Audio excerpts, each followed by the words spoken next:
sociales. Dios les bendiga y feliz sábado.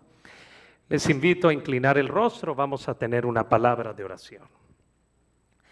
Padre bueno que moras en las alturas de los cielos, santificado y glorificado sea tu santo y bendito nombre.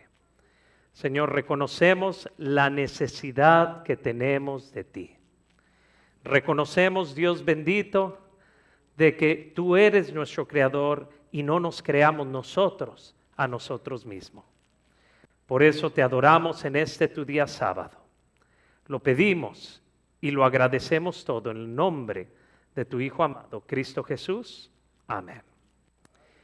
Queridos hermanos y hermanas, no sé si ustedes en algún momento dado, pero creo que es una pregunta normal, que nos preguntemos cómo van a ser los eventos finales.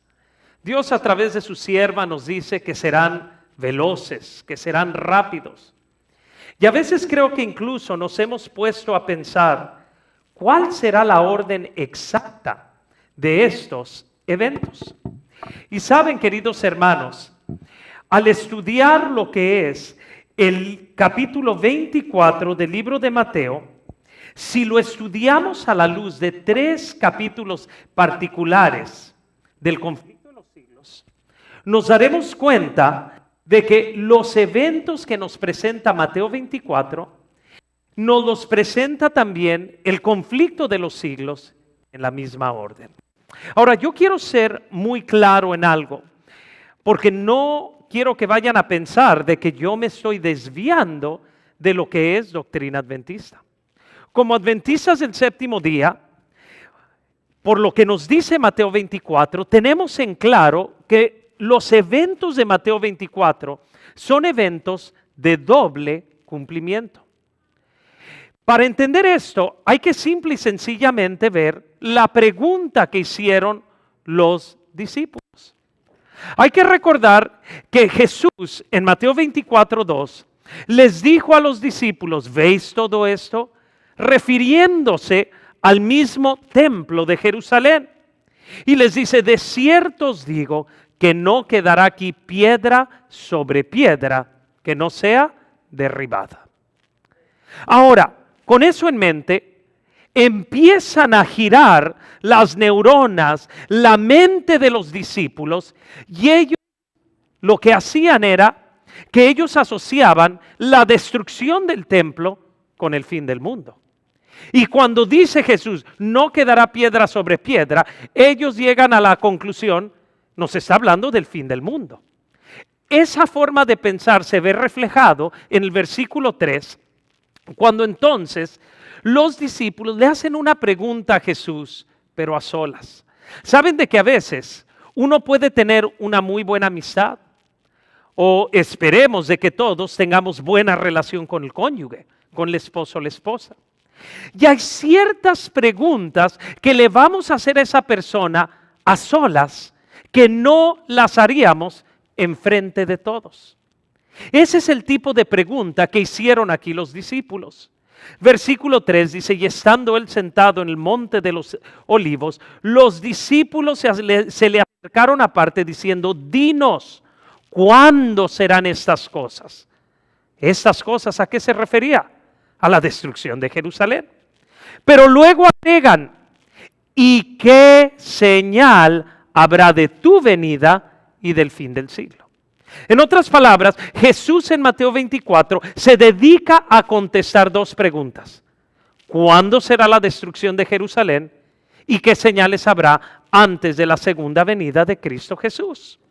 De ahí en adelante, Jesús en el versículo 4 empieza a darles una respuesta. Ahora yo quiero que veamos de que nuevamente los eventos de Mateo 24 los podemos estudiar a la luz de 3 o incluso diríamos 4 capítulos específicos del conflicto de los siglos.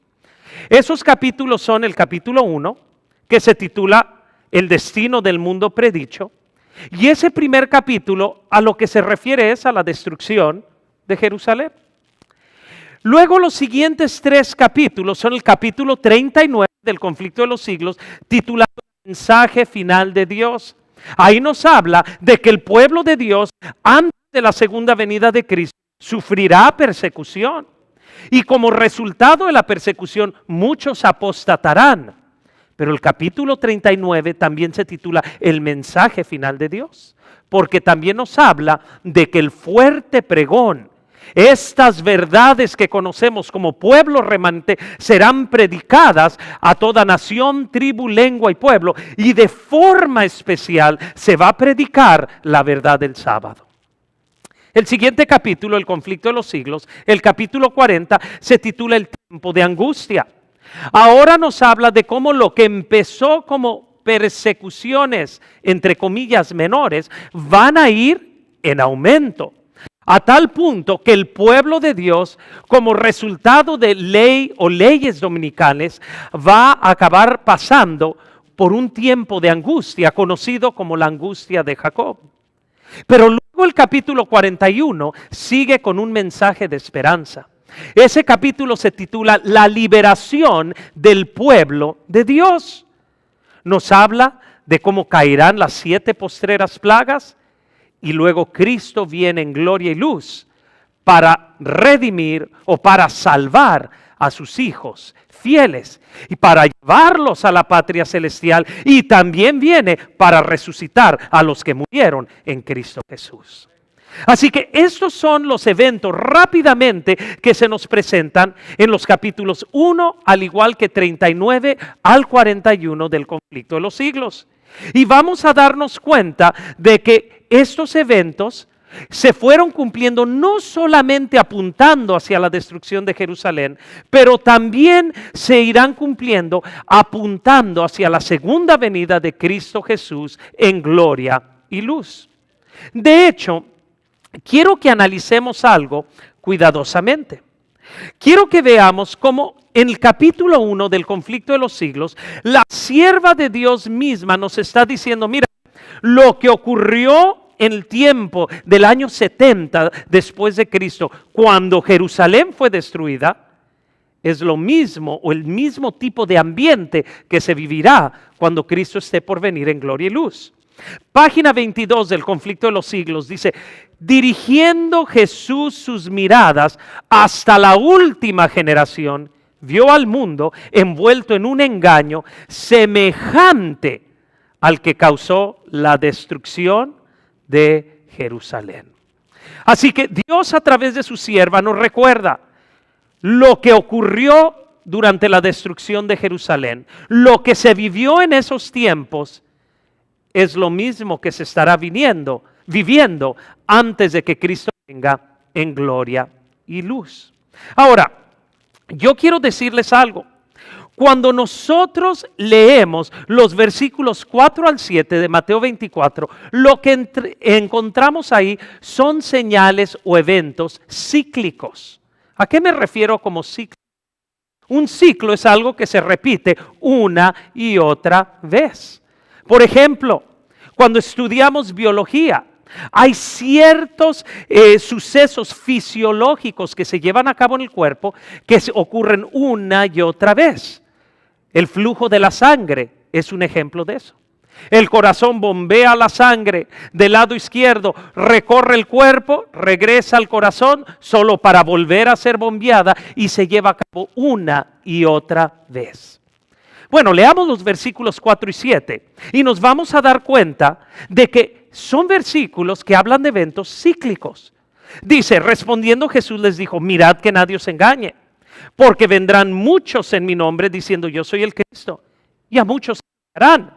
Y oiréis de guerras y rumores de guerras, mirad que no os turbéis, porque es necesario que todo esto acontezca, pero aún no es el fin. Noten, Jesús te está diciendo, va a haber falsos profetas, van a haber falsos cristos, pero todavía no es el fin. Y luego dice, versículo 6, y oiréis de guerras y rumores de guerras, mirad que no os turbéis, porque es necesario que todo esto acontezca, pero aún no es el fin. Porque se levantará nación contra nación, reino contra reino. Habrá pestes y hambres y terremotos en diferentes lugares. Y luego el versículo 8 dice, y todo esto será ¿qué? Principio de dolores. Saben de que el mundo evangélico, cuando tú hablas con ellos y les preguntas, ¿cómo sabes de que Cristo está a las puertas? Estos son los versículos que te citan. Te dicen, mira, es que hay falsos cristos, los ha habido. Hay terremotos en todas partes. Hay guerras y rumores de guerras alrededor del mundo. Cristo está a las puertas. Y un incrédulo, un no creyente te va a decir, si esto ha estado ocurriendo por mucho tiempo. Incluso habla de pestes. Y muchos dicen, el COVID-19, señal de que Cristo está a las puertas. Es una peste. Es una pandemia, que quiere decir una epidemia a nivel global. Y el incrédulo te va a decir, pero ha habido pestes en el pasado. Mi querido hermano y hermana, los versículos 4 al 7, si bien apuntan hacia la segunda venida de Cristo, son meramente señales cíclicas que ocurren una vez tras otra. Por eso Jesús mismo en su sabiduría dice, ¿y eso es principio de qué? De dolores. En otras palabras, Jesús está diciendo, esto apenas es el comienzo. Ahora los versículos 9 en adelante podemos ir viendo y los vamos a analizar de que ahora se nos está hablando de ciertos eventos que se van a ir cumpliendo en esta orden, especialmente si los leemos a la luz del conflicto de los siglos. Por ejemplo, versículos 9 al 11, veamos esos versículos. Entonces os entregarán a tribulación, os matarán, seréis aborrecidos de todas las gentes por causa de mi nombre. Voy a parar ahí un momento. Yo tengo una convicción personal, y repito, es una convicción personal, de que ahorita estamos viviendo todavía en el versículo 8 de Mateo 24. Este es principio de dolores. Y algunos dirán, hermano, entonces usted cree que falta mucho para la venida de Cristo Jesús. No, tampoco creo eso. Creo que los eventos finales van a ser veloces, rápidos. Y es mi convicción de que los versículos 9 en adelante, cuando hablan acerca de la segunda venida de Cristo Jesús, se van a cumplir de una forma veloz, rápida. El versículo 9, lo que acabamos de leer, empieza a hablarnos de una persecución que vendrá sobre el pueblo de Dios. Es cierto, los discípulos fueron perseguidos, ¿sí o no? Sí. Noten cómo también se aplica a generaciones pasadas. El poder papal durante la Edad Media persiguió a los hijos de Dios, ¿sí o no? Sí.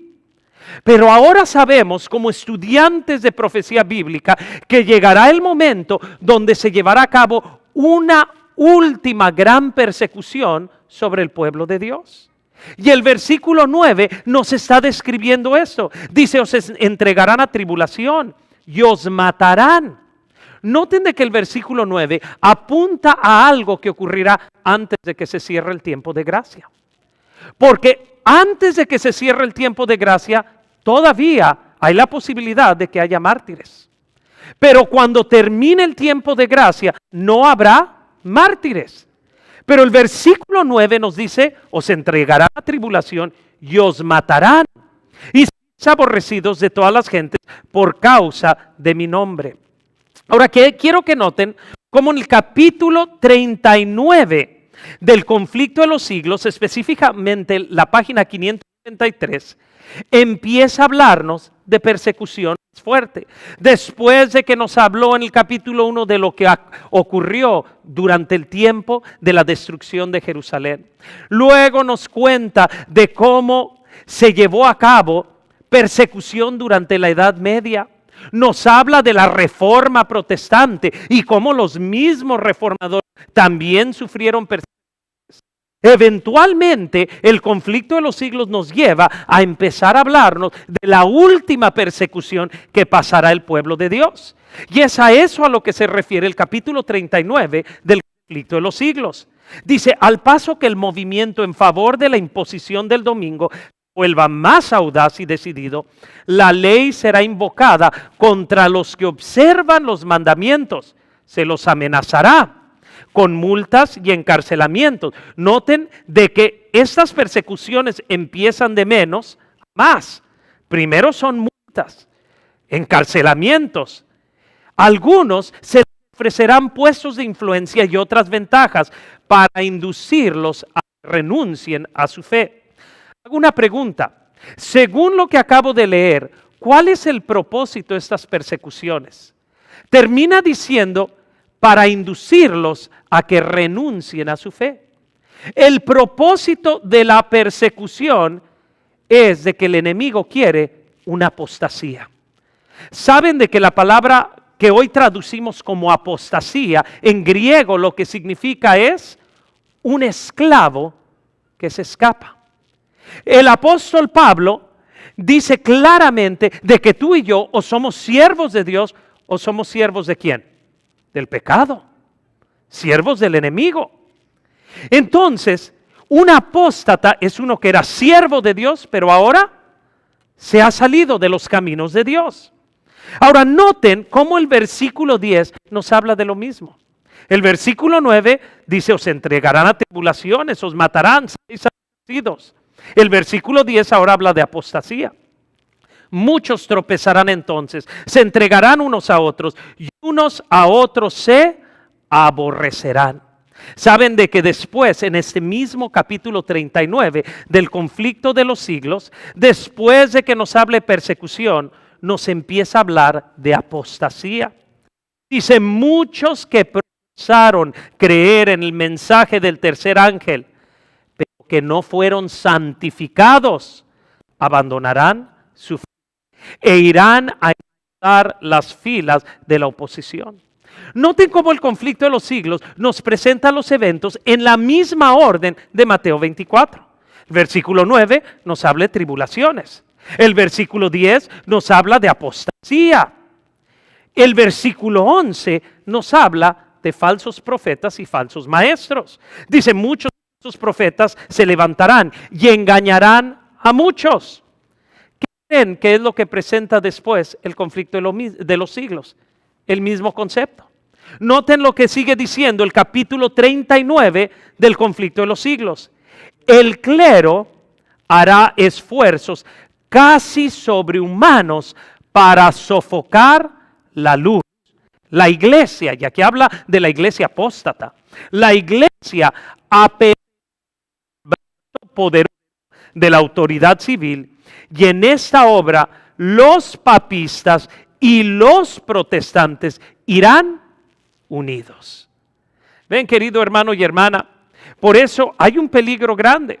Muchos hoy en día ven el estado en el cual está el mundo, y seamos más claros, el estado en el cual se encuentra este país, Estados Unidos de América. Y algunos dicen, mira, es que nos hemos ido a un extremo, ya no queremos ley, ya no queremos orden.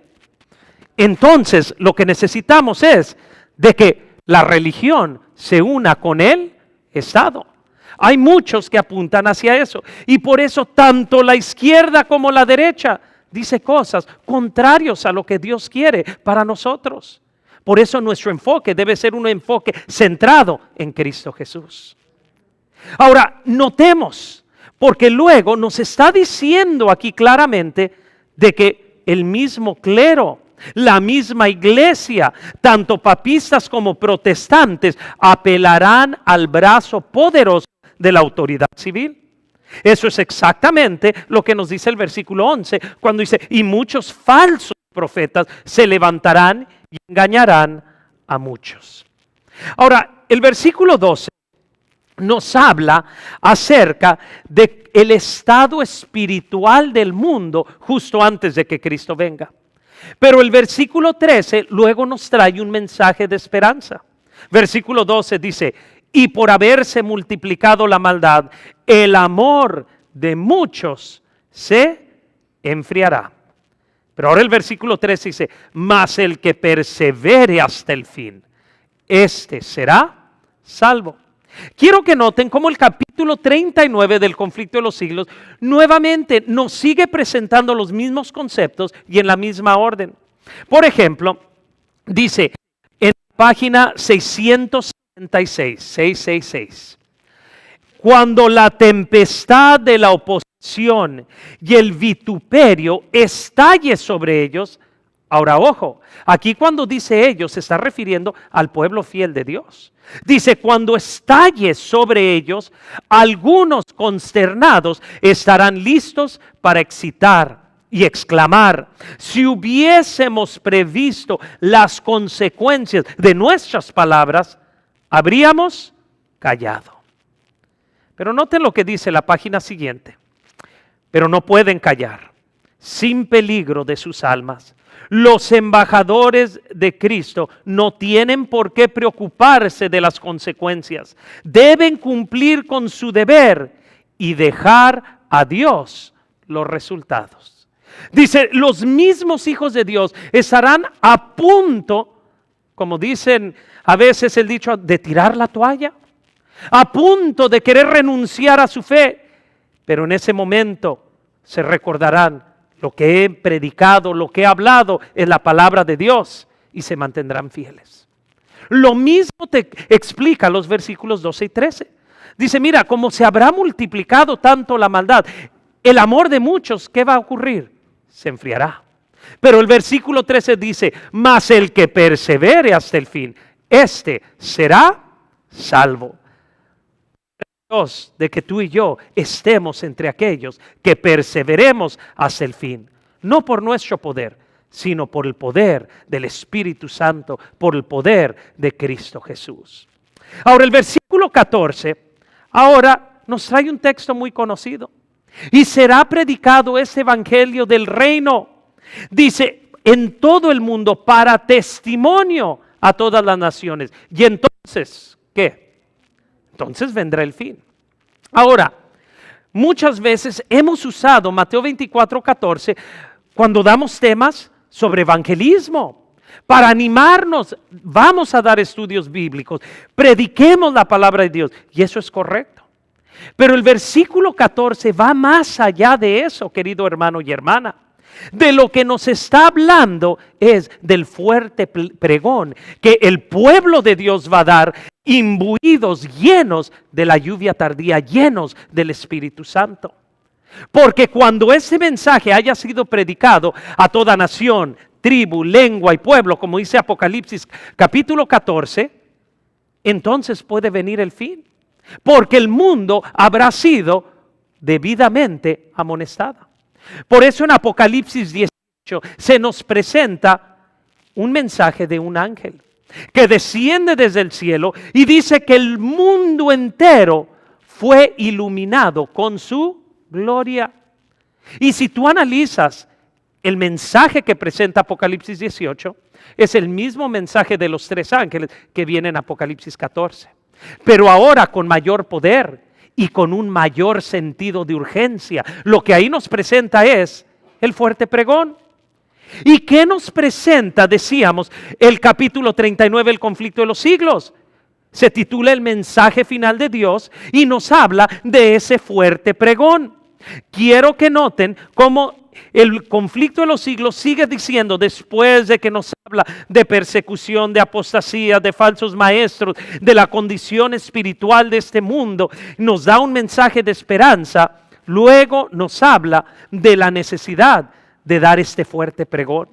Dice en la página 669, el ángel une su voz a la proclamación del tercer mensaje, alumbrará toda la tierra con su gloria. Pero hay un momento, y ese sería un tema que apenas el jueves se lo grabé a la iglesia de West Hollywood. Quizá un día se pueda presentar aquí. Pero ¿cuál decimos de que es el brazo derecho? Como adventistas, ¿qué se supone que es el brazo derecho del mensaje del tercer ángel?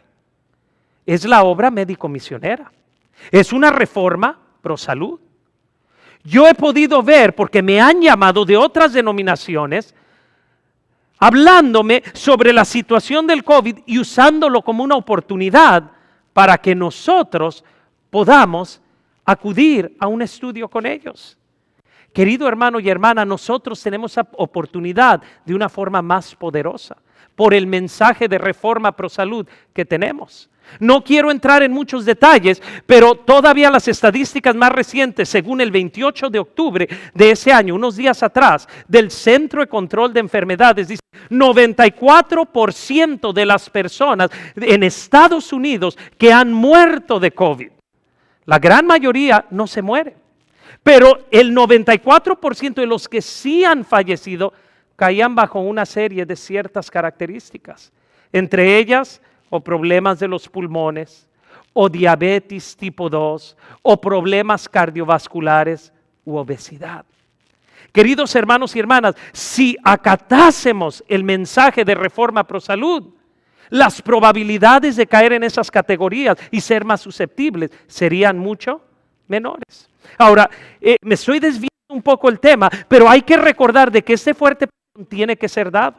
Y la Reforma Pro Salud es un medio que podemos usar también para entrar a estos hogares y dar el mensaje de los 3 ángeles. Sigamos viendo entonces rápidamente, porque dice el Conflicto de los Siglos, esta obra será semejante a la que se realizó en el día de Pentecostés.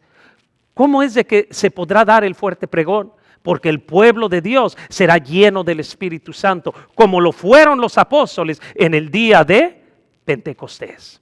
Ahora rápidamente los versículos 15 al 20 de Mateo 24 dicen lo siguiente: por tanto, cuando veáis en lugar santo la abominación desoladora de la que habló el profeta Daniel, el que lee, entienda.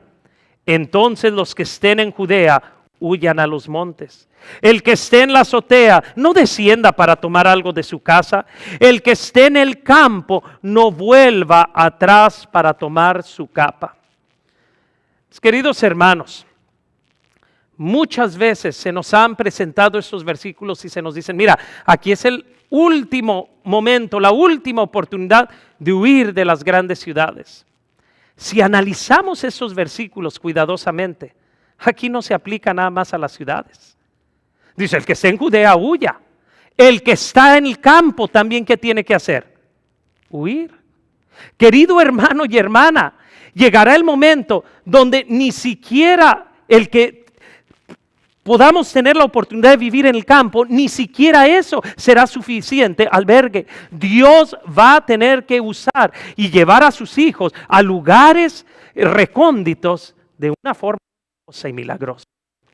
Ahora sigamos viendo, porque dice, cuando veas en lugar santo la abominación desoladora de la que habló el profeta Daniel, entonces el que esté en Judea huya a los montes, el que esté en la azotea no descienda, el que esté en el campo no vuelva atrás.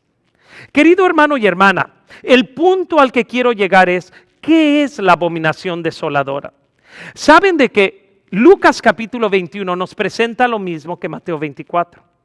Pero hay que entender que Lucas le escribe a una audiencia gentil.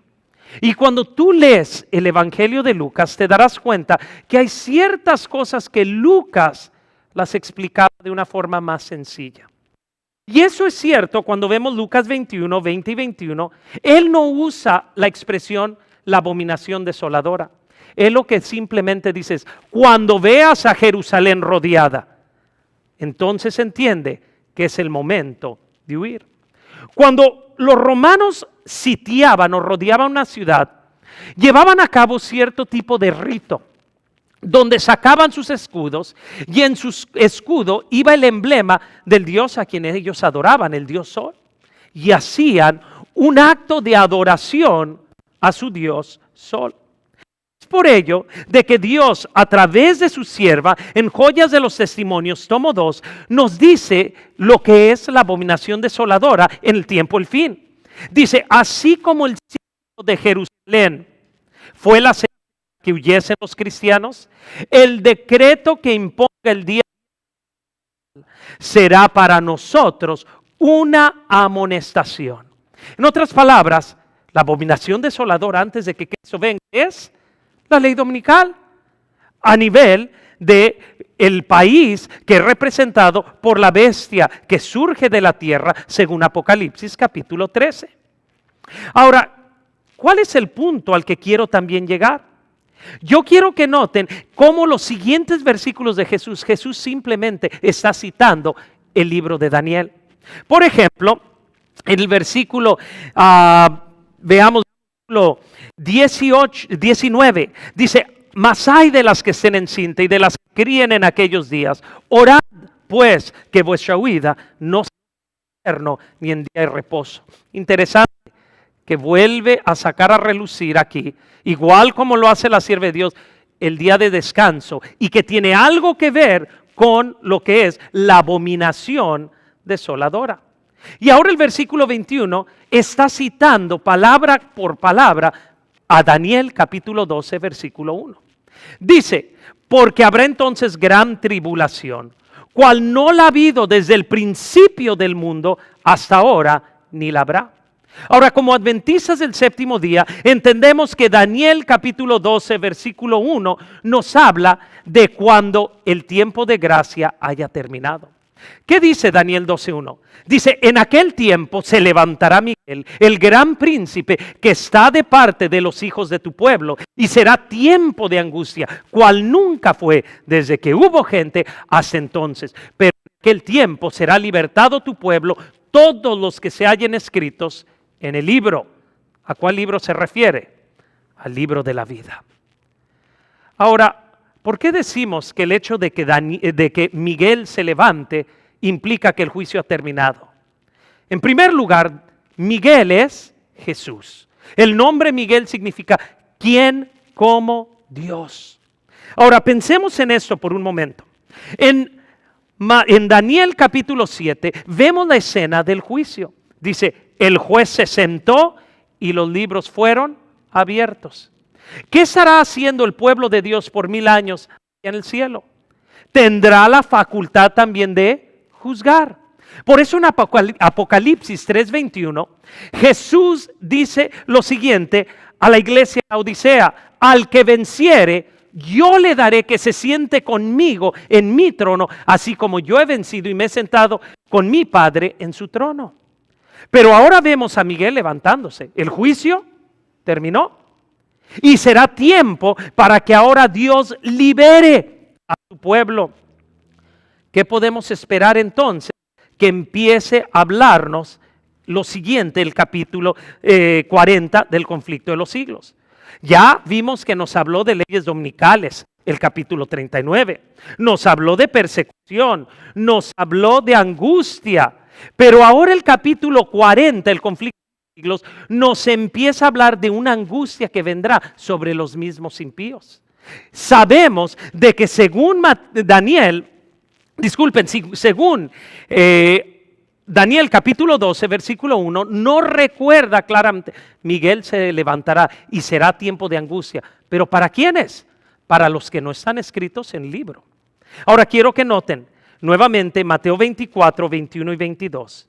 Porque habrá entonces gran tribulación, cual no la ha habido desde el principio del mundo hasta ahora, ni la habrá. Y si aquellos días no fueran acortados, nadie sería salvo. Mas por causa de los escogidos, aquellos días serán acortados. Nos da a entender de que ahora Dios se prepara para obrar en favor de sus hijos. Y eso es exactamente lo que nos empieza a presentar el capítulo 40 del conflicto de los siglos. Dice: cuando termine el mensaje del tercer ángel, en otras palabras, cuando termine el fuerte pregón, la misericordia divina no intercederá más por los habitantes culpables de la tierra. El pueblo de Dios habrá cumplido su obra. ¿Cuál obra es esa? La de dar el fuerte pregón. Dice: el pueblo de Dios habrá cumplido su obra, habrá recibido la lluvia tardía y estará preparado para la hora de prueba que le espera. En otras palabras, viene la gran tribulación, la angustia de Jacob, pero Dios también va a obrar a través de sus hijos. Ahora quiero que noten de que es entonces en los versículos 23 al 25 de Mateo 24, donde ahora nos habla de este concepto conocido como falsos cristos, una falsificación de la segunda venida. Dice, entonces si algunos dijeren, mirad, aquí está el Cristo, o mirad, allá está, no lo creáis, porque se levantarán falsos cristos y falsos profetas, y harán grandes señales y prodigios, de tal manera que engañarán, si fuere posible. Noten, si fuere posible, aún a los escogidos. Ya os lo he dicho antes. Queridos hermanos, es mi convicción de que el mismo enemigo va a falsificar la segunda venida de Cristo cuando estén cayendo las 7 postreras plagas. De hecho, no tenemos tiempo para entrar en muchos detalles, pero tú lees en Apocalipsis 16 y cuando está llegando al punto de la 6ª plaga, dice ahí claramente de que salieron 3 espíritus inmundos en forma de ranas. ¿Sabes de que si tú estudias las plagas que cayeron sobre Egipto, las primeras plagas, lo que Dios hizo a través de Moisés, los magos de Faraón también lo hacían, pero con el poder de Satanás. La última plaga que ellos pudieron también llevar a cabo fue la plaga de las ranas. Entonces es evidente de que aquí nos está recordando, hay algo que puede falsificar lo que Dios mismo hace. Y esto lo veremos con Satanás mismo en el tiempo del fin. Él falsificará la segunda venida de Cristo Jesús. Y mira qué interesante, capítulo 40 del conflicto de los siglos, capítulo se titula El tiempo de angustia. Y noten cuán interesante, en la página 681 nos dice, los espíritus de los demonios irán en busca de los reyes de la tierra y por todo el mundo. Nuevamente, aquí la sierva de Dios está citando exactamente palabra por palabra lo que es la 6ª plaga de Apocalipsis 16. En casa, estudienlo. Luego dice, surgirán entes que se darán por el mismo Cristo. Después de que la sierva de Dios te está citando Apocalipsis 16, te está citando la 6ª plaga, luego ella agrega, surgirán entes que se darán por el mismo Cristo y reclamarán los títulos y el culto que pertenecen al Redentor del mundo. La página siguiente del conflicto de los siglos, capítulo 40, dice, el acto capital que coronará el gran drama del engaño será que el mismo Satanás se dará por el Cristo. Y saben, es interesante, queridos hermanos y hermanas, pero saben de que este capítulo, antes de estas citas, primero acaba haciendo alusión a Daniel 12:1. Y es interesante que Jesús hace lo mismo. Justo antes de hablarnos de falsos cristos, cita Daniel 12:1. Será tiempo de angustia, cual nunca fue, pero en aquel tiempo será libertado tu pueblo. Queridos hermanos, para no detenerme mucho tiempo más, quiero ir terminando en los próximos 5 minutos. Quiero que noten que si el pueblo de Dios no va a ser engañado, es por una razón muy sencilla. Porque no van a ceder a la curiosidad.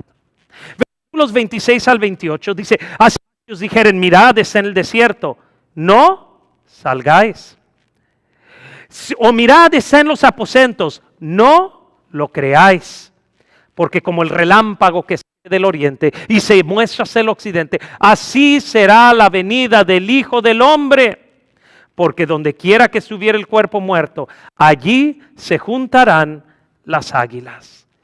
Queridos hermanos y hermanas, lo que sigue en el conflicto de los siglos es el capítulo 41, que dijimos se titula La liberación del pueblo de Dios. Y si meditamos en esto, nos daremos cuenta que los versículos 29 al 31 de Mateo 24, ¿qué nos hablan? Después de que nos dice se levantarán falsos cristos. Si te dicen está en el desierto, no salgáis a ver. Si te dice está en el aposento, no le creas. Luego, ¿de qué nos habla Mateo 24? Ahora nos habla de la segunda venida de Cristo en gloria y luz. Exactamente en el mismo orden que lo presenta el conflicto de los siglos. Versículos 29 al 31, y con esto voy a ir terminando.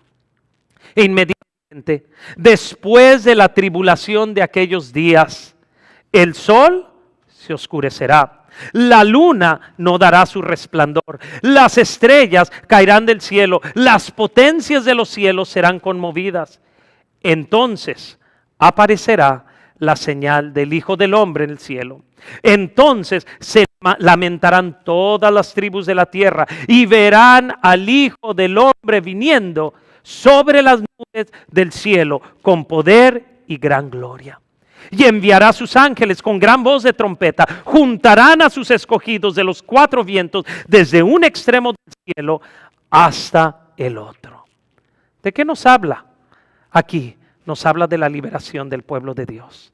Después de que ese pueblo ha pasado por tribulación, después de que ese pueblo ha dado el fuerte pregón, después de que ese pueblo ha tenido que salir no solamente de las grandes ciudades, sino aún del campo, entonces nos está diciendo claramente, mira, habrá una falsificación de la segunda venida de Cristo, pero no veáis, no les creáis, porque Cristo vendrá verdaderamente en gloria y luz. Voy concluyendo con cómo el conflicto de los siglos, capítulo 41, en la página 694, también nos habla de señales en los cielos, así como lo hace el versículo 29 de Mateo 24. Dice, en medio de los cielos conmovidos hay un claro de gloria indescriptible, de donde baja la voz semejante al ruido de muchas aguas, diciendo, esto es. Luego, en esa misma página 694, un párrafo después dice, esa misma voz sacude los cielos y la tierra, sigue un gran terremoto, cual no fue jamás desde que los hombres han estado sobre la tierra. Y luego, 4 páginas después, en el conflicto de los siglos, nos habla de la segunda venida. Dice, pronto aparece en el este una pequeña nube negra. ¿De dónde dice la sierva de Dios que aparece esta nube negra? Del este. ¿Cuál es otra palabra para el este? El oriente. ¿Qué es lo que dijo Jesús? Aparecerá la señal del Hijo del Hombre. Y nos está diciendo también, dice, entonces aparecerá la señal del Hijo del Hombre en el cielo, y entonces lamentarán todas las tribus de la tierra, y verán al Hijo del Hombre viniendo sobre las nubes del cielo con gran poder y gloria. Y si nos damos cuenta en el versículo 27, no sé, como el relámpago que sale ¿de dónde? Del oriente y se muestra hasta el occidente. La sierva del Señor está presentando lo mismo, pero con lujos de detalle. Decíamos, la misma voz sacude los cielos y la tierra. Y decíamos 4 páginas después, dice, pronto aparece en el este una pequeña nube negra de un tamaño como la mitad de la palma de la mano. Es la nube que envuelve al Salvador y que a la distancia parece rodeada de oscuridad. El pueblo de Dios sabe que es la señal del Hijo del Hombre. Querido hermano y hermana, yo quiero concluir con un llamado. Sea de que estés presente, o sea de que estás en casa escuchando, nosotros necesitamos hacer una preparación diaria porque Cristo viene en gloria y luz. Por eso Pablo escribió en Romanos 8:1, ahora pues, ninguna condenación hay para los que están en Cristo Jesús, los que no andan conforme a la carne, sino conforme al Espíritu. Tenemos que aprender a hacer diariamente.